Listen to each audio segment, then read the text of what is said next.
Ini kan pemirsa, kita akan menuju ke lokasi tempatnya.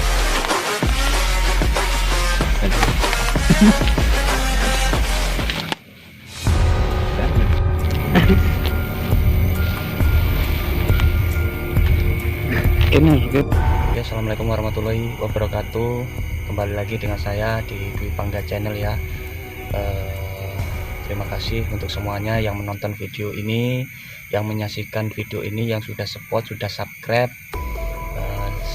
Semoga Anda semua, kebaikan Anda semua diganti oleh Yang Maha Kuasa ya, tentunya. Kali ini saya di sebuah tempat ini ya, di sebuah tempat ini agak lumayan angker ya. Di perkebunan ini itu tidak jauh yang untuk kali ini aku akan mengeksplor ya tentang di sini ada makhluk apa yang ada di sini gitu. Dulu konon ceritanya di sini setiap orang yang menempatin di daerah sini ya, atau di situ ada rumahnya, di situ ada rumahnya, sekarang udah agak kosong ya, masih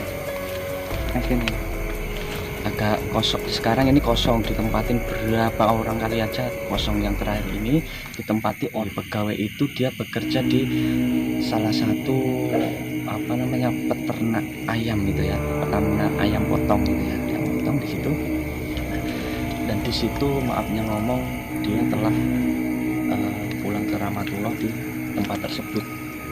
Jadi dia meninggal dengan cara gantung diri, mengakhiri hidupnya. Itu sebenarnya sangat dosa besar, dan dosa itu biar bisa diampuni ya. Moga-moga kita semua dijauhkan dari maha bahaya di dunia sampai akhirat lah, dan dimatikan oleh Allah dari dalam keadaan husnul khotimah. Allahumma amin ya. Nah di situ emang saya lihat sosoknya yang ada di rumah tersebut ya, itu dia tuh emang rawa, tadinya rawa, terus ditempatin, dibikinlah sebuah rumah yang agak memang agak lumayan angker ya. Dia tuh belakangnya tuh masih rumput, masih banyak pohon-pohonan, dan masih angker lah intinya gitu. Mungkin apa ada gangguan gaib. Nanti saya coba nanti berkomunikasi dengan dia lewat mata batin saya, apakah ada gangguan gaib mengenai berakhirnya hidup dia. Oke.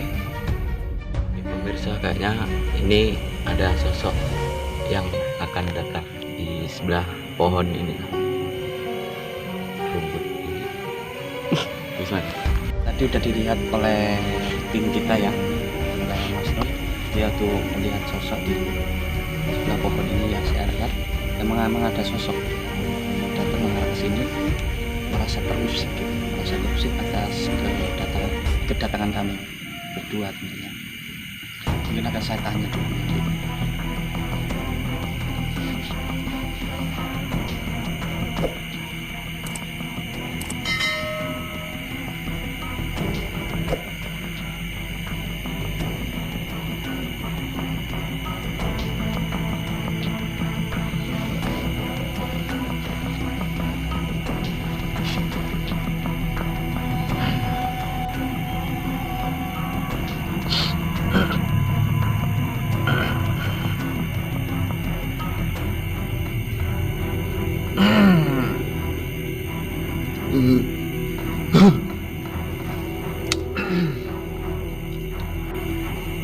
Ya, memang energinya agak kuat sekali ya di daerah tersebut, di sana ya.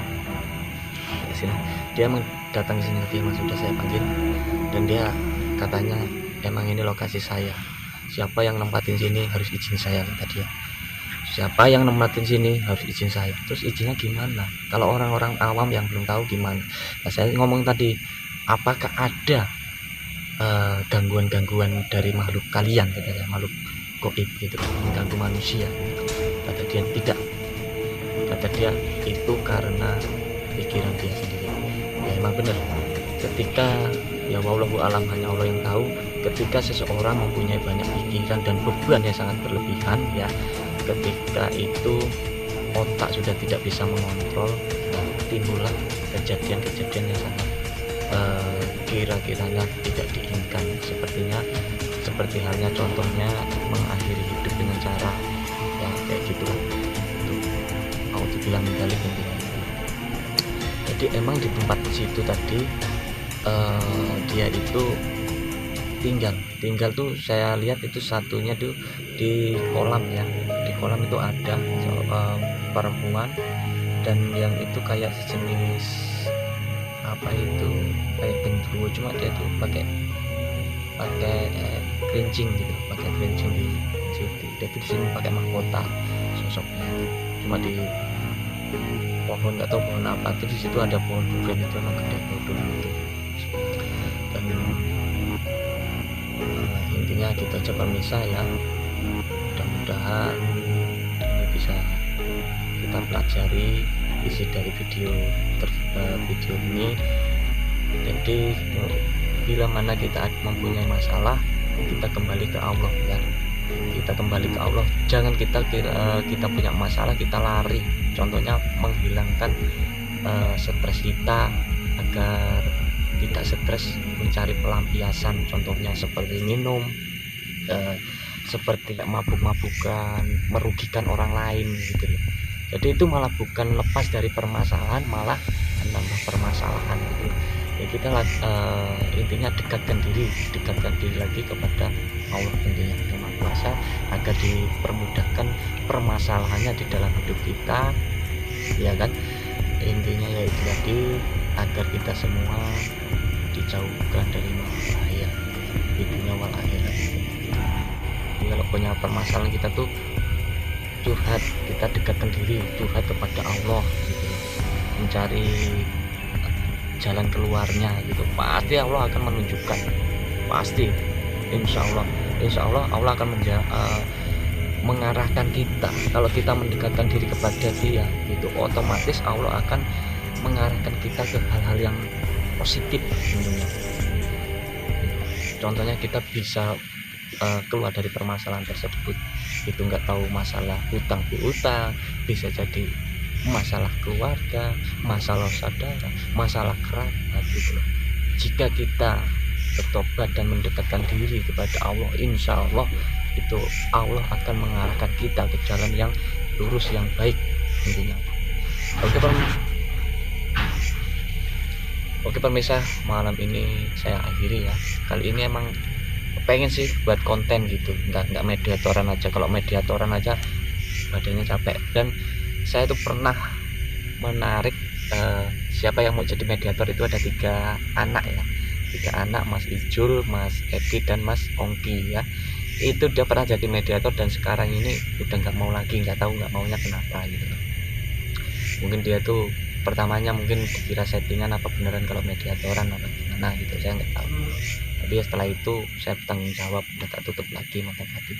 Tapi cuma sekali itu aja, udah nggak pada mau semua. Ya itu harus emang kalau jadi mediator itu harus kita harus tahan belajar. Jadi harus tahu belajar, jadi bisa ngimbangin juga. Setelah mediator itu halusinasi, begitu melihat hal-hal yang goib. Intinya itu aja pemirsa. Oke.